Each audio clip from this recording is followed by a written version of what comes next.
राधे राधे कृष्ण भक्तों, आप सबको मोक्षदा एकादशी की हार्दिक हार्दिक शुभकामनाएं। आइए बिना टाइम को वेस्ट करे हम कथा का वर्णन करेंगे और मोक्षदा एकादशी व्रत का क्या महत्व है उसके बारे में जानेंगे। मोक्षदा एकादशी का महत्व ये है भक्तों, धर्मयाज युधिष्ठिर कहने लगे कि हे भगवान, मैंने मार्गशीर्ष कृष्ण एकादशी अर्थात उत्पन्ना एकादशी का विस्तार वर्णन सुना है। अब आप कृपा करके मुझे मार्गशीर्ष माह के शुक्ल पक्ष की एकादशी के विषय में भी बताइए।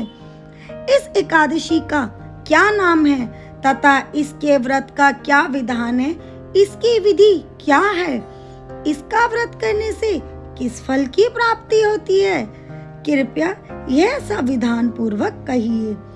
हमारे श्री हरि बोले, मार्गशीर्ष माह के शुक्ल पक्ष में जो एकादशी आती है उसे मोक्षदा एकादशी कहा जाता है।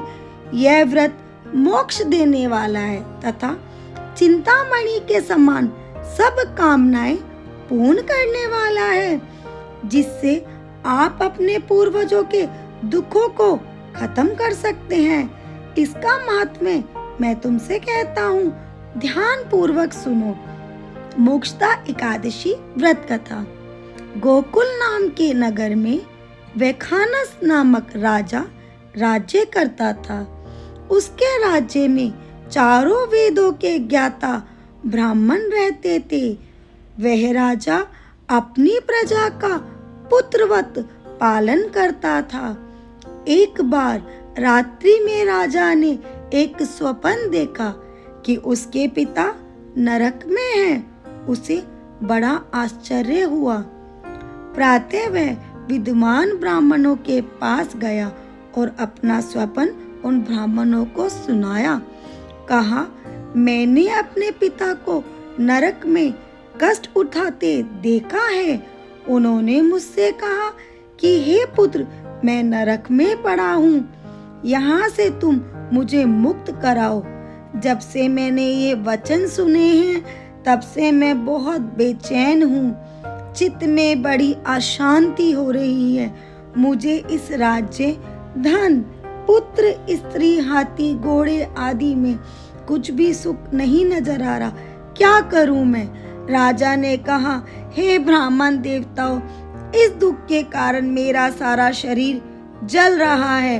अब आप कृपा करके कोई तप, दान, व्रत आदि ऐसा उपाय बताएं जिससे मेरे पिता को मुक्ति मिल जाए। उस पुत्र का जीवन व्यर्थ है जो अपने माता पिता का उद्धार ना कर सके।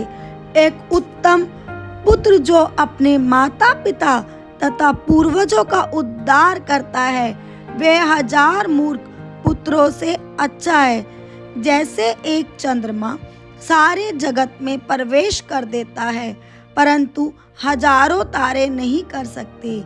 ब्राह्मणों ने कहा, हे राजन, यहाँ पास ही भूत भविष्य वर्तमान के ज्ञाता पर्वत ऋषि का आश्रम है।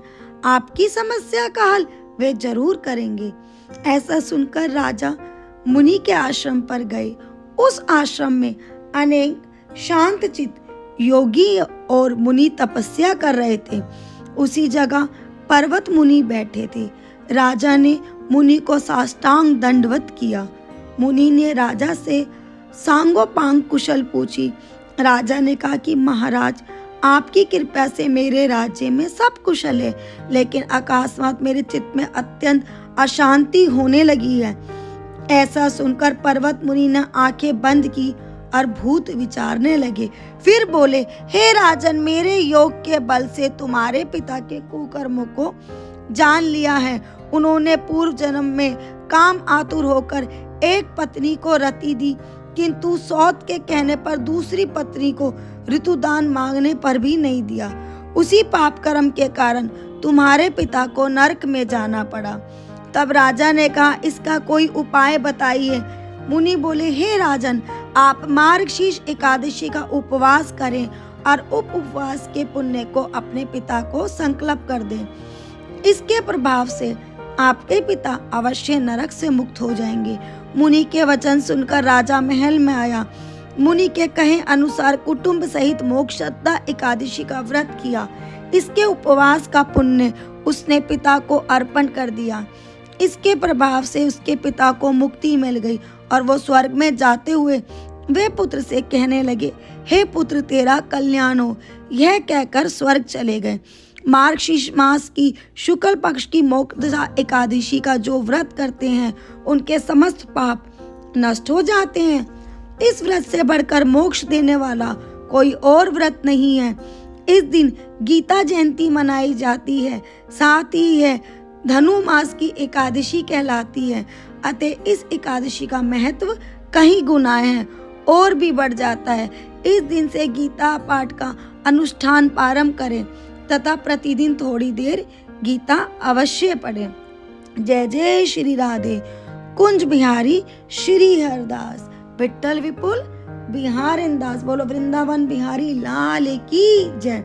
भक्तों, अगर आपको ये वीडियो पसंद आई हो तो चैनल को लाइक शेयर और सब्सक्राइब जरूर करें, जिससे हम आपकी हमेशा इसी तरीके से सेवा में उपस्थित रहे।